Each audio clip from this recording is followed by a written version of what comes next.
శ్రీగురుభ్యో నమః. హరి ఓం. వసుదేవసుతం దేవం కంసచానూరమర్దనం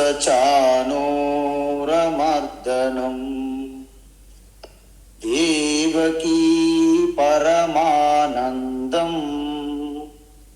కృష్ణం వందే జగద్గురుం. తీర్త్వా మోహార్ణవం హత్వా రాగద్వేషాది రాక్షసాం సీతా శాంతి సమాయుక్త ఆత్మా రామో విరాజతే. ఆత్మా రామో విరాజతే. ఆత్మస్వరూప బంధుగణ గురు పూర్ణిమ శుభాభినందనలు, శుభాకాంక్షలు. ఇప్పుడు 16వ అధ్యాయంలో దైవాసుర సంపద్విభాగ యోగ, దైవీ సంపత్తి గురించి చూశాము. ఆసురి సంపత్తి అంటే దంభ, దర్ప, అభిమాన, క్రోధ, పారుష్యం, అజ్ఞానం ఒక సంక్షిప్తంగా చెప్పడం జరిగింది. అయితే ఈ రెండు కూడా దైవీ సంపత్తి ఉన్నవారికి మోక్షం వైపు తీసుకెళ్తుంది. ఆసురి సంపత్తి ఉన్నవారు ఆ సంసార బంధనంలో చిక్కుకుంటారని చెప్పారు. అదేవిధంగా ఈ రెండు అంటే అనాది కాలంగా ఈ లోకములో రెండు ప్రసిద్ధి ఏంటి, రెండు గ్రూపులుగా మానవ జాతిని విభజించారు. ఒకటి దేవాహ, రెండు అసురాహ, రెండు గ్రూపులు అన్నమాట. ఇప్పటి వరకు దైవీ సంపత్తి అంటే 26 గుణముల గురించి చెప్పడం జరిగింది. నౌ ఆన్వర్డ్స్ అంటే ఇప్పుడు ఆసుర సంపత్తి అంటే మరింత వివరంగా చెప్తాను. మే శృణు, నా నుండి శ్రద్ధగా వినుము అని చెప్పారు. అయితే ఇక్కడ వారికి ఏం చెప్తున్నారంటే ప్రవృత్తించ నివృత్తించ జనాః నా విదుహు అసురాః అంటే వారికి ఏది చెయ్యాలో తెలియదు, ఏది చెయ్యకుండా ఉండాలో తెలియదు. అంటే ఏదైతే చెయ్యాల్సి ఉందో కర్తవ్యంగా అది చెయ్యరు. శాస్త్రం మనకి ఒక నడవడిక తెలియజేసింది, ఒక జీవన విధానాన్ని మనకి ఒక మార్గదర్శక రూపంగా విధి నిషేధ నియమాలు మనకి అందివ్వడం జరిగింది. అందువలన ఏదైతే విధిగా చెయ్యాలో అది వారు చెయ్యరు, ఏదైతే నిషేధింపబడినదో అవి చేస్తుంటారు. ఎవరు? అసురాహ. నా శౌచం ఒక బాహ్య శుభ్రత ఉండదు, ఒక అంతర శుభ్రత కూడా ఉండదు. నా అపి చ ఆచార, వారిలో ఒక గొప్ప నడవడిక కానీ ఎటువంటి ఆచారశీలం కాండక్ట్ ఉండదు. అంటే అన్నీ విడిచిపెట్టేస్తారన్నమాట. వారిలో ఒక మానవత్వం సంబంధించినటువంటి విలువలు ఏవి ఉండవు. అంటే వారు నమ్ముతున్నవి, వారు చేస్తున్న దాంట్లో ఒక సత్యం కానీ ఒక స్థాయి కానీ ఉండదు అని చెప్పారు. ఇంకెలా ఉంటారు? ఆ అసత్యమప్రతిష్టంతే అసత్యమప్రతిష్టంతే అసత్యమప్రతిష్టంతే జగదాహురనీశ్వరం జగదాహురనీశ్వరం జగదాహురనీశ్వరం అపరస్పర సంభూతం అపరస్పర సంభూతం అపరస్పర సంభూతం కిమన్యత్ కామహైతుకం కిమన్యత్ కామహైతుకం కిమన్యత్ కామహైతుకం అసత్యమప్రతిష్టంతే జగదాహురనీశ్వరం అసత్యమప్రతిష్టంతే జగదాహురనీశ్వరం అసత్యమప్రతిష్టంతే జగదాహురనీశ్వరం అపరస్పర సంభూతం కిమన్యత్ కామహైతుకం అపరస్పర సంభూతం కిమన్యత్ కామహైతుకం అపరస్పర సంభూతం కిమన్యత్ కామహైతుకం. ఇప్పుడు చూడండి, మనకి శాస్త్రం ఏం చెప్పారు? ఇది మీరు పాటించి మీ జీవితంలో వృద్ధి సాధించి తద్వారా మానవ జన్మ యొక్క ఉత్తమ పరమ లక్ష్యాన్ని మీరు చేరుకోండి అని శాస్త్రము మన మీద ఎంతో ప్రేమ కరుణతో చెప్పడం జరిగింది. శృతి మాత, వేదమాత.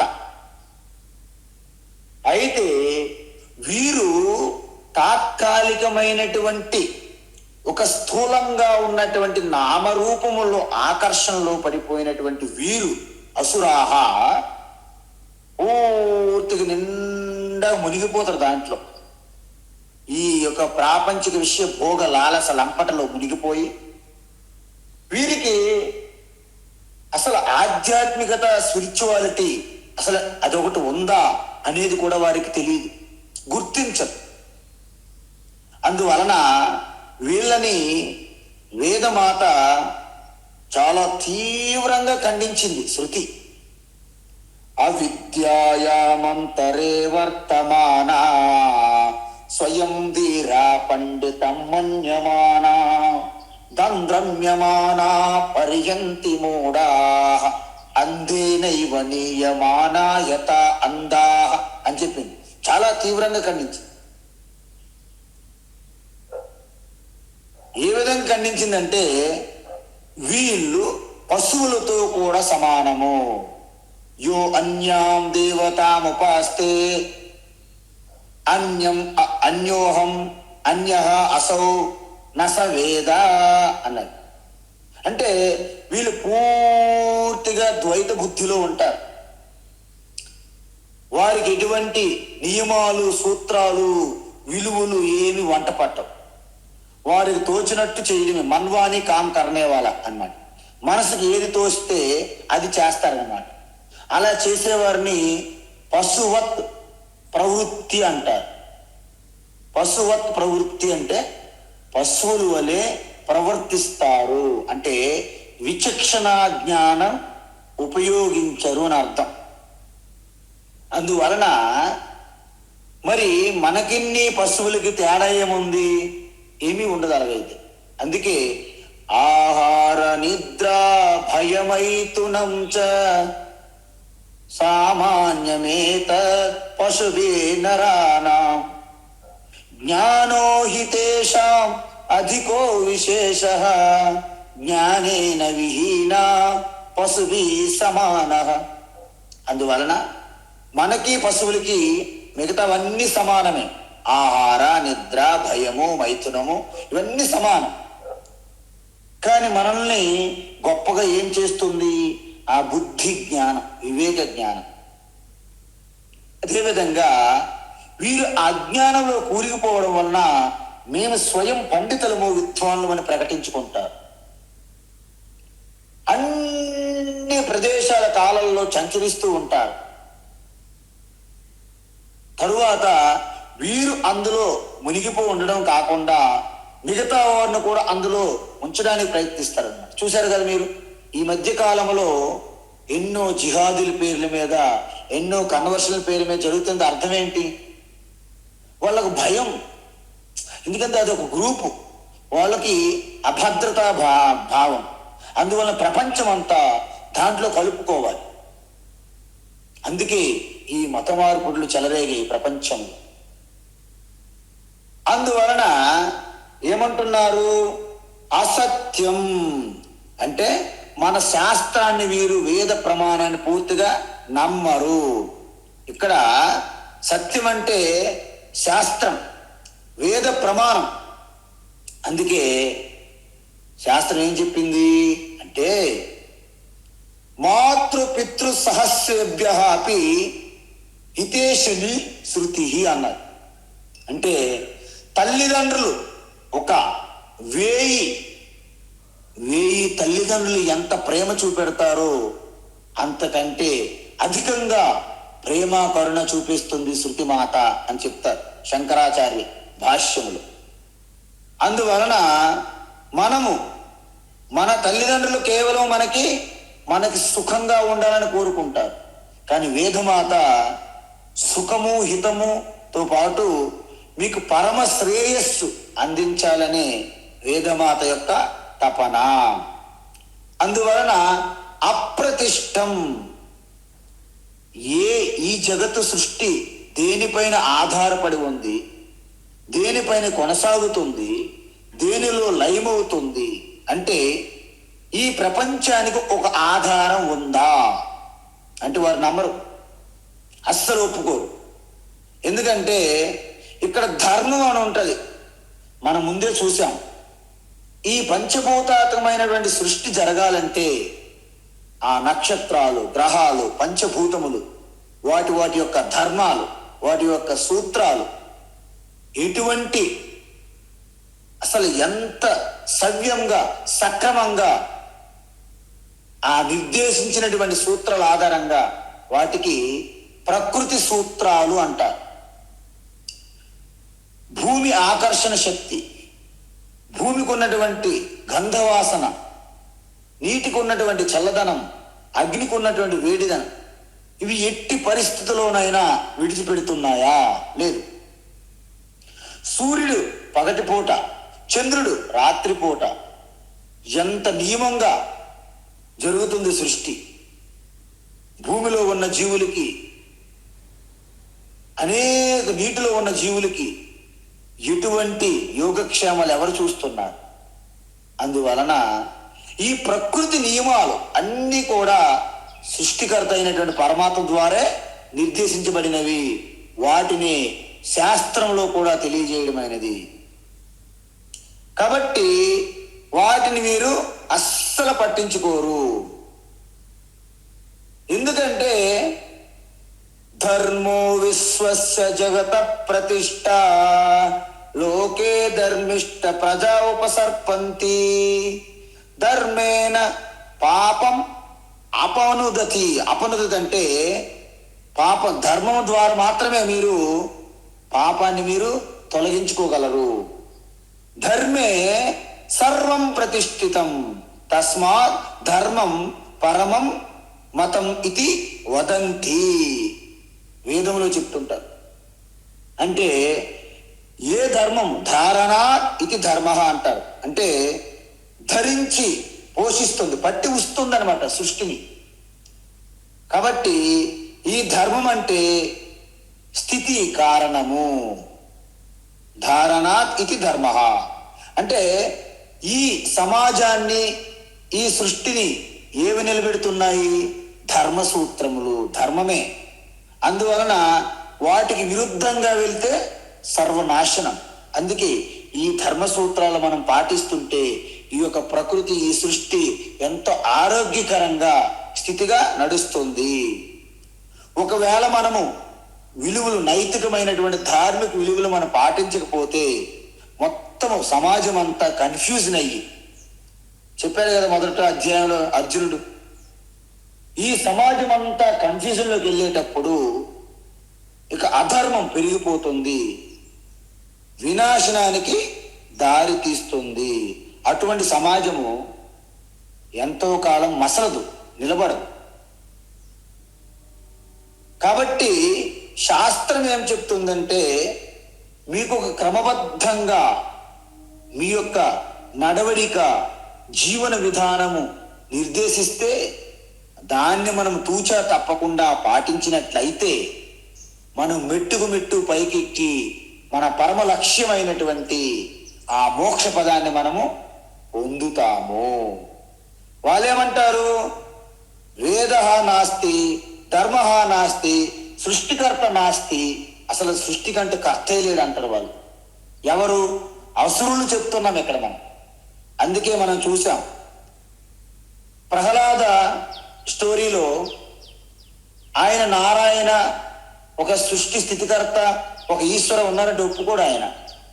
నేనే గొప్పవాడిని, నేనే బలవంతుని అన్నట్టు చెప్తుంటారు. అయితే మరి సృష్టికర్త ఎవరు? సృష్టికర్త లేరు.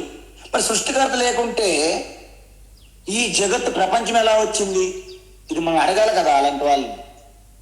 వారు అంటారు, అనీశ్వరం ఆహుహు, అసలు ఈ సృష్టికి దేవుడు అక్కర్లేదు, అసలు దేవుడితో పని ఏముందండి అంటారు. ఎందుకు? మేమంతా సైన్స్ అంటారన్నమాట. అంటే బ్లాక్ హోల్ లేకపోతే big bang theory, god particle, ఇవి క్వాంటమ్ థియరీ, ఇవన్నీ థియరీలు చెప్తుంటారు కొంతమంది. కానీ అది కూడా అల్టిమేట్ కాదు. అంటే సృష్టికి అది కూడా కారణం ఖచ్చితంగా అని వాళ్ళు కూడా చెప్పలేరు. అందువల్ల ఏమంటారు, అసలు ఈ సృష్టికి ఈశ్వరులు లేరు, ఎటువంటి ధర్మం అక్కర్లేదు. అంటే ఏంటి?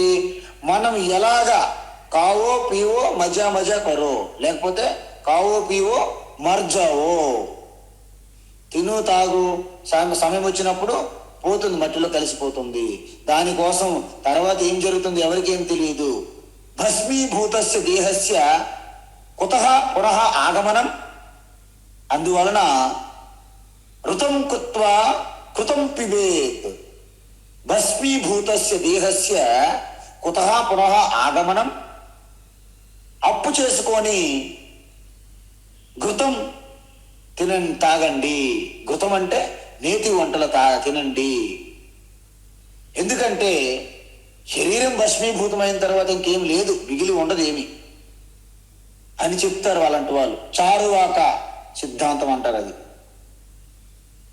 అందువలన వీళ్ళు ఏదో రకంగా కష్టపడి అయినా సరే, ఇంకో వాళ్ళని ముంచి అయినా సరే, ఆ ధనాన్ని కొల్లగొట్టైనా దోచుకొని అయినా సంపాదించుకుంటూ దాన్ని భోగాలుగా అనుభవిస్తూ ఇక ఇదే అల్టిమేట్ జీవితము అని నిర్ణయించుకుంటారు అన్నమాట. ఎవరు? అసురులు. గుర్తుంచుకోవాలి మీరు. అందువలన వేదములు అనేవి ఎవరో రాసి పెట్టారు, వాటితో ఎటువంటి సంబంధం లేదు. అసలు వేదాలను ఖండించడమే కాకుండా వేదాలను నిందిస్తూ ఉంటారు అన్నమాట వీళ్ళు. కానీ వేదమేంటి? ఏదో ఒక వ్యక్తి ద్వారా వచ్చింది కాదు. ఒక వ్యక్తి తన పూర్తిగా సమష్టిలో లయమైనప్పుడు, వ్యష్టి సమష్టి ఎటువంటి భేదము లేని సమయం, ఆ స్థితిలో సాక్షాత్తు సృష్టికర్త ఆదికర్త ఈశ్వర వాక్కు ద్వారా ప్రకటమైనటువంటి ఆ జ్ఞానమే వేదము. అందుకే వేదము ఏమంటారు?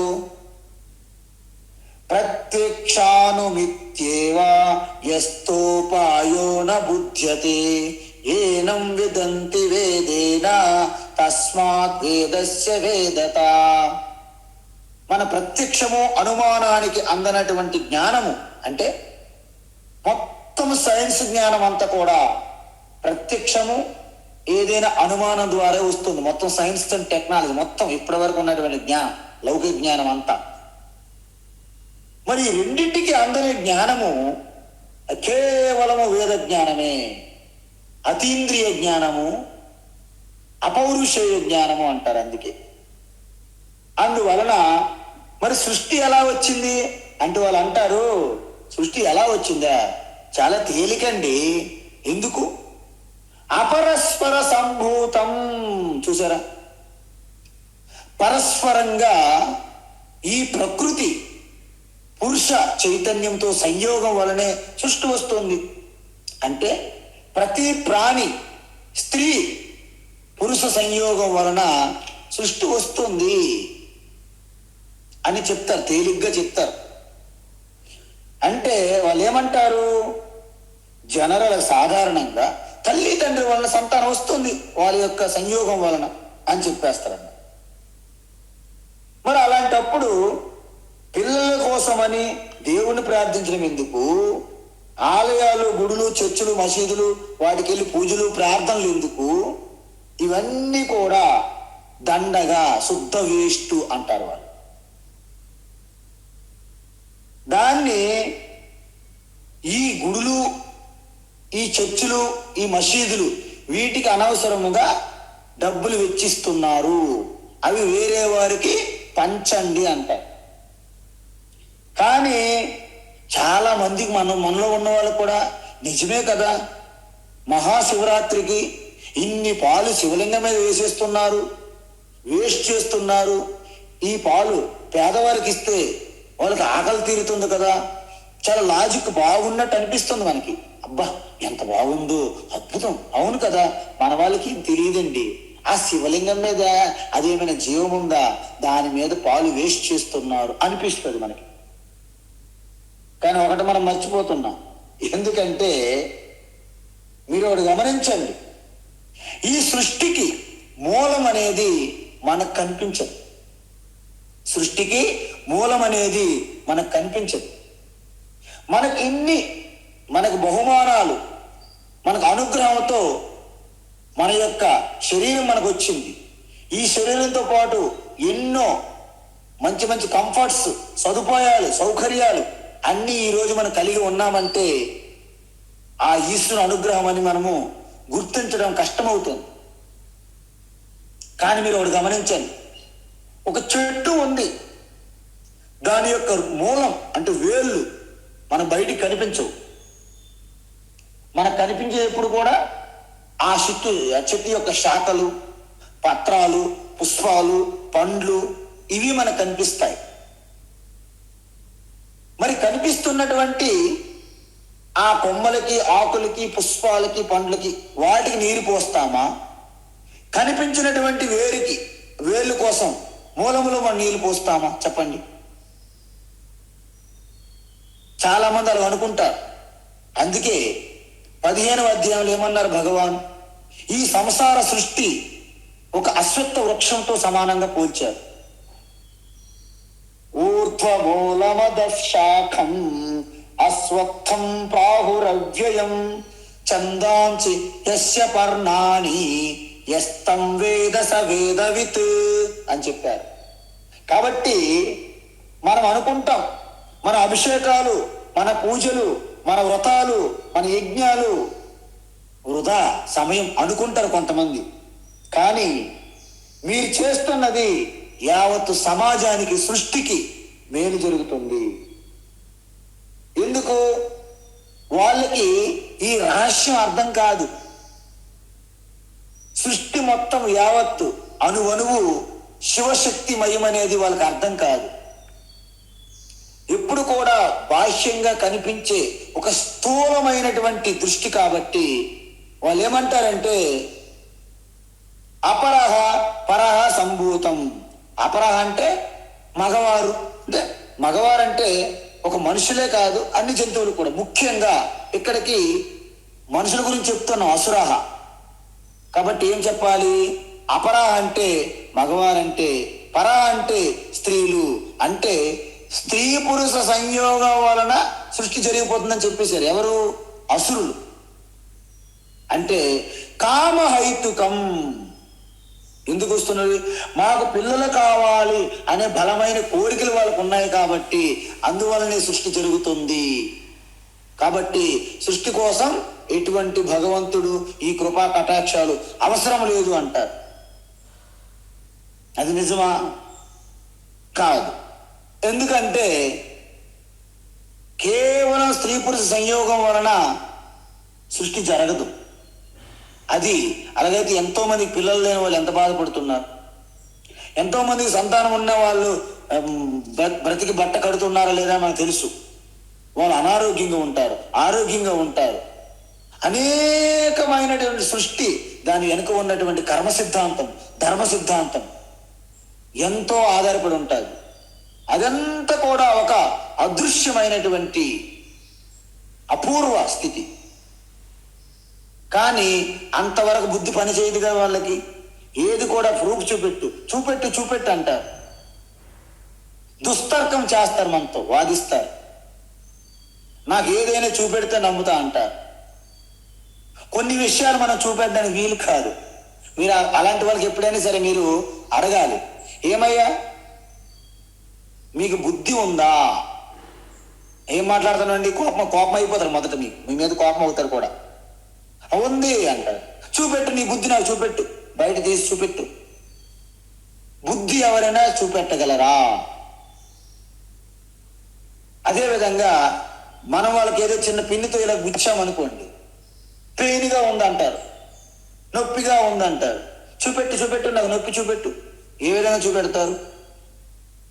కాబట్టి ఇలాంటి దుస్తర్కం చేసే వాళ్ళకి మీరు వాళ్ళ జోలికి పోకూడదు, దూరంగా ఉంచాలంట వాళ్ళు. మనం అయితే ఏమంటున్నారు? ఈ సృష్టికి ఎటువంటి స్థితి లేదు, దీనికి ఎటువంటి ప్రభువు పాలకులైనటువంటి పరమాత్మ భగవంతుడు లేరు. ఇది కేవలము ఒక స్త్రీ పురుష సంయోగం వలనే సృష్టి వస్తుంది.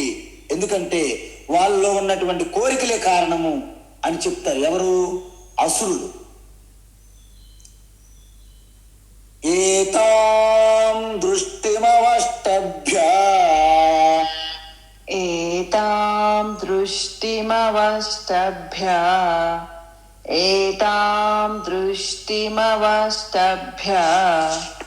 నష్టాత్మానోల్పబుద్ధయః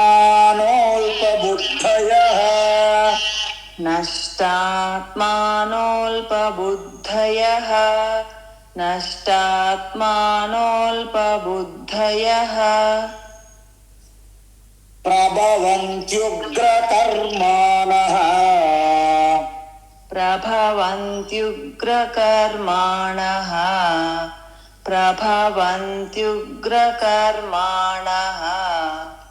క్షయాయ జగతో హితాః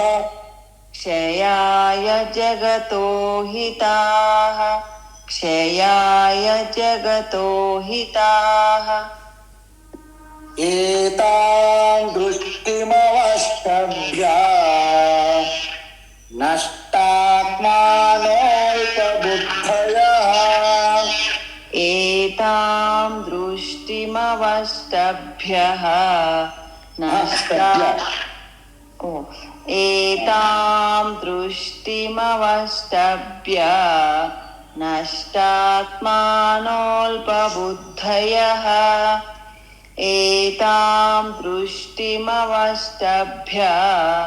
నష్టాత్మానోల్పబుద్ధయః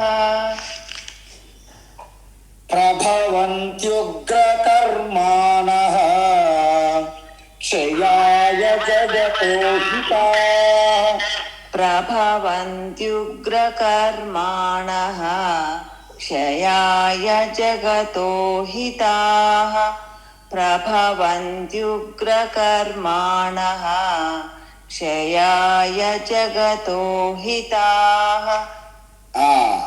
ఇప్పుడు ఏమంటున్నారంటే ఈ ఆసురి సంపత్తి ఉన్నవారు లౌకిక జీవన విధానానికి మాత్రమే దర్శిస్తారు. అంటే వారికి ప్రత్యక్షంగా ఏది కనిపిస్తే మాత్రం ఒప్పుకుంటారు తప్ప దాని వెనుక ఉన్నటువంటి దేనిని కూడా ఒప్పుకోరు. ఒక మాదిరి ఒప్పుకోరు అన్నమాట. అంటే ఈ జ్ఞానేంద్రియములకు అతీతంగా ఉన్నది ఏది ఒప్పుకోరు వాళ్ళు. కనిపించాలి, వినిపించాలి అంతే. అందువలన వారికి ఇంకా ఈ ఇంద్రియములకు దాటి ఏమైనా జ్ఞానం ఉన్నది అంటే అది లేదు అని పట్టుపడతారు. అది ఎలాగంటే ఇప్పుడు మీరు చెప్పండి, పుట్టుకతోనే ఒక గుడ్డివాడికి మనం అనేక రంగులు, ఆకారాలు, ఇలాంటి రూపములు ఉన్నాయి అంటే వాళ్ళు ఒప్పుకుంటారా? సరే ఒప్పుకున్నా కానీ అది ఏ విధంగా ఉంటుందని మాత్రం మనం ఒప్పించలేం వాళ్ళతో. కాకపోతే ఒకవేళ ఈ రూపాల గురించి మీరు ఎంతగా వాళ్ళకి వివరిస్తున్నా వాళ్ళు ఏ విధంగా తెలుసుకోగలుగుతారు చెప్పండి? అందుకే వాళ్ళకి నచ్చ చెప్పడానికి, వాళ్ళకి ఒప్పించడానికి మనం ఎంత పని చేసినా వాళ్ళు ఏమంటారు, ఆ రూపాలను కూడా మిగతా చెవులతోనో, ముక్కుతోనో, నాలుగుతోనో, ఈ చర్మం స్పర్శతోనో తెలుసుకోవాలని ప్రయత్నిస్తారు.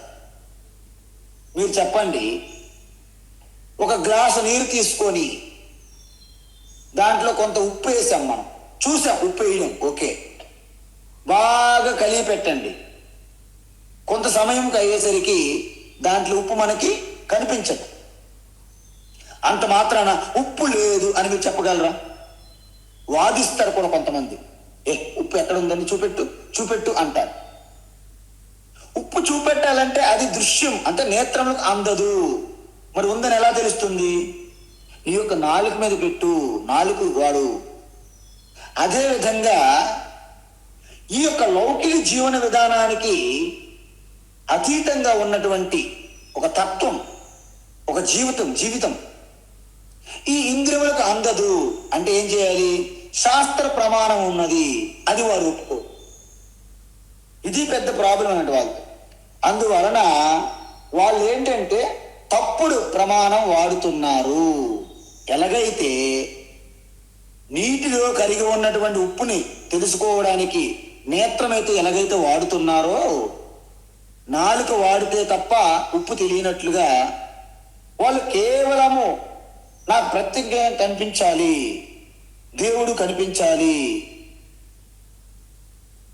ఇవన్నీ అడుగుతారు, ప్రశ్నిస్తారు. అందువలన మనకి శాస్త్రం ఏమంటారు? 6వ ఇంద్రియము లేదా అతీంద్రియ జ్ఞానం అంటారు, శాస్త్ర చక్షు అంటారు. అది జ్ఞాన నేత్రం ఇస్తుంది. అందువలన మీరు చీకట్లో ప్రయాణించేటప్పుడు, చీకటికి ఎంత ఇబ్బంది పడతామండి. చీకట్లో ప్రయాణించే వారికి ఒక టార్చ్ లైట్ ఎంత ఉపయోగపడుతుందో, ఆ టార్చ్ లైట్ పట్టుకొని మీ గమ్యాన్ని మీరు చేరుకుంటారు. అదేవిధంగా ఈ సంసారం అనే అంధకార చీకట్లో ప్రయాణిస్తున్నటువంటి మనకి శృతి వేదమాత ఎంతో కరుణతో శాస్త్ర టార్చ్ లైట్ ఇవ్వడం జరిగింది. ఆ టార్చ్ లైట్ సరిగ్గా మనం వాడకుంటే మనం చీకట్లో వెళ్ళి ఆ గట్టర్లో పడతాము. అందువలన మనకి ఇంద్రియములు ఎలాగైతే ఉన్నాయో అదేవిధంగా వేద శాస్త్రం కూడా ఒక ప్రమాణము. ఇప్పుడే చెప్పాను నేను, ఏంటి అది? ప్రత్యక్షముకి అనుమానముకి అందిన జ్ఞానాన్ని వేదం చెప్పక్కర్లేదు. సూర్యుడు తూర్పున ఉదయించును, వేదము చెప్పింది, వేదం ఎందుకు చెప్పాలి, మాకు ముందే తెలుసు అని అంటారు మీరు. అగ్ని వేడిగా ఉంది, వేదం చెప్పింది, వేదం చెప్పక్కర్లేదు, మాకు ముందే తెలిసింది. ఒకవేళ వేదము ఏమంటారు వచ్చి అగ్ని చల్లగా ఉంది అని చెప్పింది అనుకోండి, ఎవరైనా ఒప్పుకుంటారా? ఎవ్వరూ ఒప్పుకోరు. అంటే వేదము చెప్పిన జ్ఞానాన్ని మీరు తీసివేయడానికి వీలు కాదు. You cannot negate. ఎందుకంటే వేదము చెప్పే జ్ఞానాన్ని వేరే ఏ ప్రమాణాలు కూడా రుజువు చేయలేవు. ఇప్పుడు మీరు చెప్పండి, స్వర్గం ఉంది అని అన్నదనుకో వేదం, సపోజ్ స్వర్గం లేదు నేను వెళ్ళి చూశాను అంటారు ఎవరైనా? నీ దృష్టికి అందదు కాబట్టి లేదని నువ్వు నెగేట్ చేయలేవు. పోనీ ఉన్నదని చూపెట్టని వేరే ప్రమాణం నీ దగ్గర లేదు. కాబట్టి వేదం ఏం చెప్తుందంటే నీ ఇంద్రియములకు మనస్సుకి గోచరం కానటువంటి ఆ జ్ఞానాన్ని మాత్రమే వేదం మనకి ముఖ్యంగా అందిస్తుంది. కొన్ని విషయాలు వేదంలో వస్తాయి, అవి మన బయట కూడా మనకి తెలుస్తూ ఉంటాయి. అంత మాత్రాన వాటికే పరిమితమై లేదు వేదం. అందుకే ఎక్కడైతే సైన్స్ టెక్నాలజీ ఎక్కడైతే ఇంక ముందుకు వెళ్ళలేదో అక్కడ అసలైనటువంటి శాస్త్రజ్ఞానం ఆరంభమవుతుంది, వేదాంతం. Where there science and technology stops, there the spirituality starts అంటారు. అందువలన నష్టాత్మాన. ఇప్పుడు మనకున్నటువంటి అవకాశాన్ని మనం వదులుకుంటే ఎవరు నష్టపోతారు చెప్పండి మీరు? ఇప్పుడు ప్రభుత్వం వారు మనకి విద్యుత్ శక్తి, కరెంట్ ఇచ్చారు, మంచినీళ్ళు ఇచ్చారు, కానీ అవి మనము సరిగ్గా ఆ ఎక్విప్మెంట్ పెట్టకుండా మనం వాడుకోవట్లేదు. వాడుకోకపోయినంత మాత్రాన ముఖ్యమంత్రికి ఏమైనా లాసా? ప్రభుత్వ అధికారులకు ఏమైనా లాసా? ఎవరికి లాసు? మీకు వేల మనకే లాసు. కాబట్టి ఈ విధంగా సకల మానవాళి శ్రేయస్సు కోసం, హితం కోసం శృతి చెప్పిన జ్ఞానాన్ని పాటించకపోతే ఎవరు నష్టపోతారు? ఈ అసురులే నష్టపోతారు. నష్టాత్మాన, వాళ్ళే నాశనమైపోతారు. ఎందుకు? అల్పబుద్ధయ, వారి బుద్ధి చాలా సంకుచితమైనది. అంటే కొద్దిపాటి, అంటే ఇంకా ఆలోచించలేరు అన్నాడు పైకి. ఎలాగంటే ఒక నూతిలో ఉన్న కప్ప ఎలాగైతే నుయ్యే మహాప్రపంచము, మహాసముద్రము, ఇంతకంటే పెద్దది సృష్టిలో ఇంకెక్కడ ఉండదు అని డిక్లేర్ చేసి కూర్చుంటది అనమాట ఆ నూతిలో ఉన్న కప్ప. ఒక్కొక్క సమయంలో ఒక సముద్రం నుండి వచ్చే కప్ప ఆ నూతిలో ఉంటే, ఎక్కడి నుండి వచ్చావు? నేను సముద్రం నుండి వచ్చాను. మీ సముద్రము నా నూతిలో ఒక చిన్న భాగం అంత ఉంటుందా అని అడుగుతుంది. అదేంటండి అంత మాట అంటారు? మాది చాలా పెద్దది. అవునా, సరే ఇంత ప్లేస్ ఉంటుందా అని ఒక జంప్ చేస్తుంది నూతిలో. ఇంత ఉంటుందా? చివరికి సముద్రం కప్ప అంటది, నీ యొక్క నూతి బావి కంటే చాలా పెద్ద అన్నది అనుకోండి. ఊరుకో, నువ్వు అబద్ధాలు చెప్తున్నావు, నువ్వు ఇక్కడ ఉండొద్దు, get out from my well అంట. నువ్వు నూతి నుండి బయటికి పో, నువ్వు అబద్ధాలు చెప్తున్నావు. ఏ సముద్రం కూడా నా నూతి కంటే పెద్దదిగా ఉండడానికి వీలు లేదంటదా కప్ప. అలాగే వీళ్ళు తయారయ్యారని 4 గోడలు కట్టుకొని, నేను పట్టుకున్న కుందేలుకి 3 కాలు అన్నట్టుగా ఈ అసురులు నిక్కచ్చిగా చాలా నిశ్చయాత్మకంగా ఉంటారన్నమాట. ఎందుకు? వీళ్ళకి బుద్ధి సరిగ్గా పని చేయట్లేదు. అర్థమవుతుందా? అందువలన వీళ్ళు ఏమంటారంటే, ఇటువంటి లౌకిక దృష్టి ఉండడం వలన వారే నష్టపోతారు. ఏత దృష్టిమవష్టభ్య, ఈ విధమైనటువంటి ఒక స్థూల దృష్టి, అంటే స్థూల బుద్ధి, కేవలము ముందు కనిపించేవి తప్ప మిగతా వీటిని ఒప్పుకోరు. మరి ఏం చేస్తారు వాళ్ళు? అనేక ఉగ్ర కర్మాణః కుర్వంతి, భయంకరమైనటువంటి వినాశకారమైనటువంటి చర్యలు, పనులు చేస్తుంటారు. ఆటం బాంబులు తయారు చేస్తారు. మేము సైన్స్ అండ్ టెక్నాలజీలో చాలా ఫార్వర్డ్ లో ఉన్నామని. ఇప్పుడు ఆ ఆటం బాంబుల వల్లనే ప్రపంచం ఎక్కడ వినాశనం అవుతుందా అని భయపడుతుంటారు మళ్ళీ. అంటే చూడండి, వీళ్ళు ఈ అర్ధకామాలు అంటే అధికార దాహం అన్నమాట. ప్రపంచంలో అభివృద్ధి చెందిన పవర్ఫుల్ సూపర్ పవర్ దేశాలు, సూపర్ పవర్. అందువలన వాళ్ళు ఈ సృష్టి ధర్మాలని, నియమాలన్నీ ఉల్లంఘిస్తారు. తరువాత మళ్ళీ వచ్చి నీతులు చెప్తారు, దయ్యాలు వేదాలు వల్లించినట్లుగా. మీరెవ్వరు ఇలాంటివి పరిశోధన చెయ్యొద్దు, పొల్యూషన్ పెరిగిపోయింది, ఓజోన్ లేయర్కి రంధ్రం పడుతుంది, క్లైమేట్ చేంజ్, గ్లోబల్ వార్మింగ్ అని ఇంటర్నేషనల్, అంతర్జాతీయ వేదికల పైన మళ్ళీ సలహాలు వాళ్ళే ఇస్తుంటారు. కాబట్టి ఏం చేస్తున్నారు? అనేకమైనటువంటి ప్రకృతి విరుద్ధమైనటువంటి ఘోరమైనటువంటి ఉగ్ర కర్మాలన్నీ చేస్తూ ఈ ప్రకృతి ధర్మాన్ని, శరీర ధర్మాన్ని కూడా పాటించకుండా వాళ్ళు అనారోగ్యం పాలు అవుతూ ఈ సమాజంలో ఉండవలసిన అందరికి కూడా అనారోగ్యం వచ్చే విధంగా వాళ్ళ పనులుంటాయి. అందుకే జగత క్షయాయ ప్రభవంతి, యావత్ సమాజానికి ఈ పీడ పట్టుకుంటుంది. ఈ పొల్యూషన్, ఈ ప్రకృతి వినాశకరం. ప్రకృతి యందు ఎటువంటి పూజాభావం, అర్చన భావం ఉండదు వీళ్ళకి. కాబట్టి వాళ్ళు ఎలా తయారవుతారు?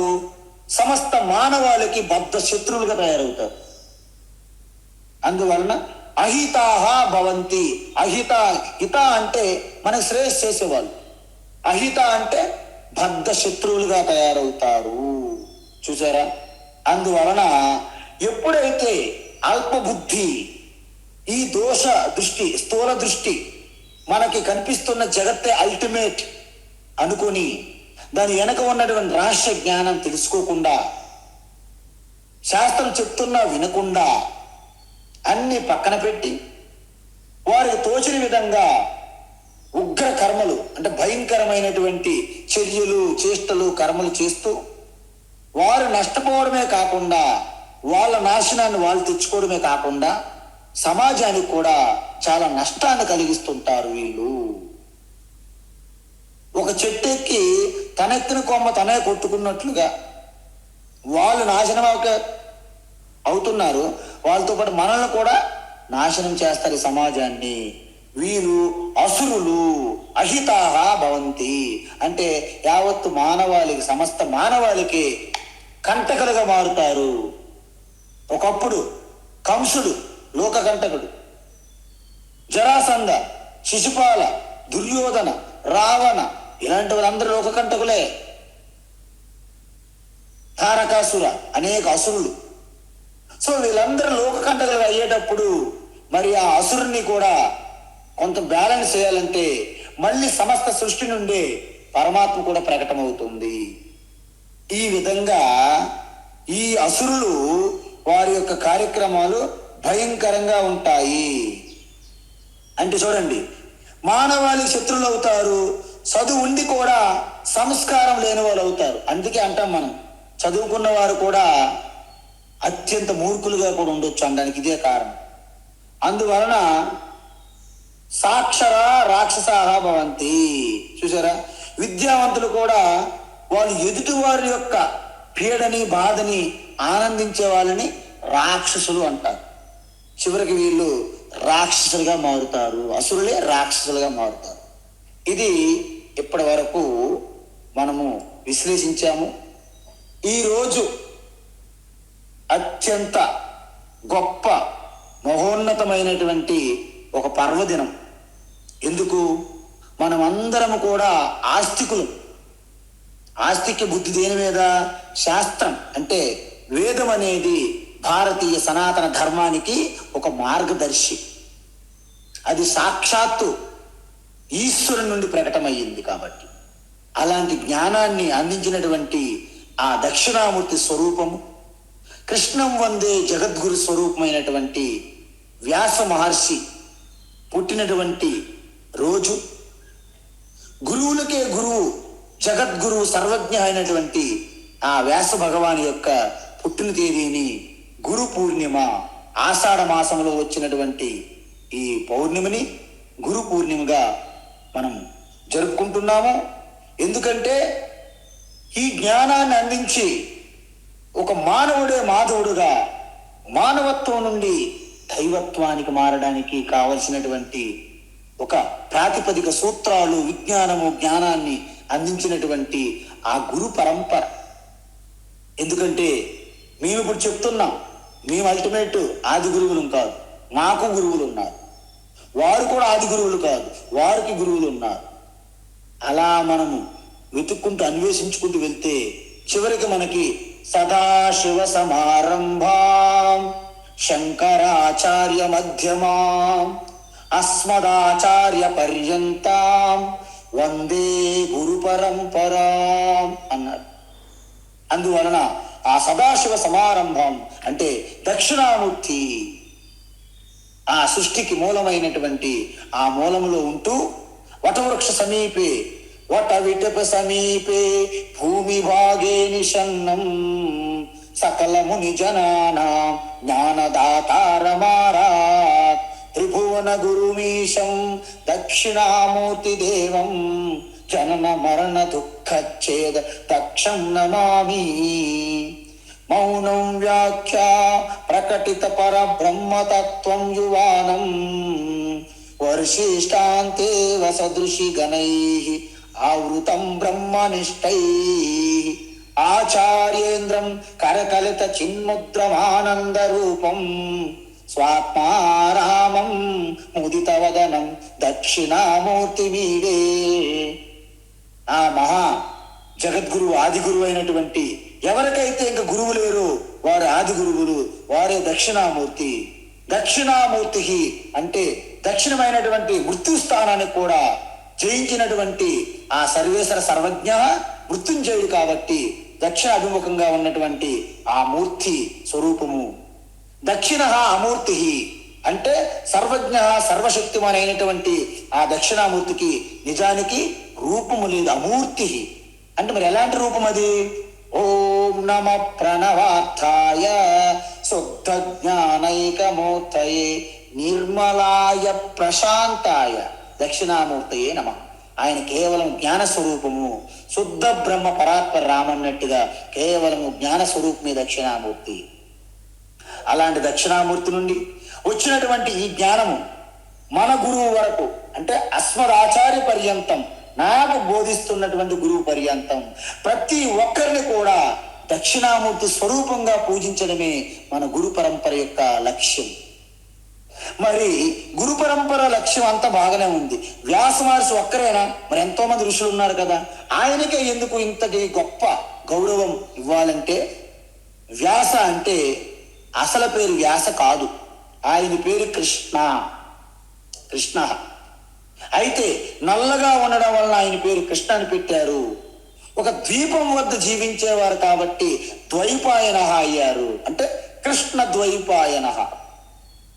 గాసడు బీసడుగా ఉన్నటువంటి కన్ఫ్యూజన్ గా ఉన్నటువంటి అన్ని కలిసిపోయి ఏది రుక్కు, ఏది యజుస్సు, ఏది సామ, ఏది అథర్వణ, ఏది బ్రాహ్మణికము, ఏది అరణ్యకము, ఏది సంహిత మంత్రాలు అన్ని కలిసిపోయి ఉన్నటువంటి వేదములని ఋగ్వేదము, సామవేదము, యజుర్వేదము, అథర్వణ వేదము అని విభజించి ఇది సంహితా భాగము, ఇది బ్రాహ్మణికము, ఇది ఆరణ్యకము, ఇది ఉపనిషత్తు అని విభజించి వేదములను సంకలనం చేసినటువంటి మహానుభావులు.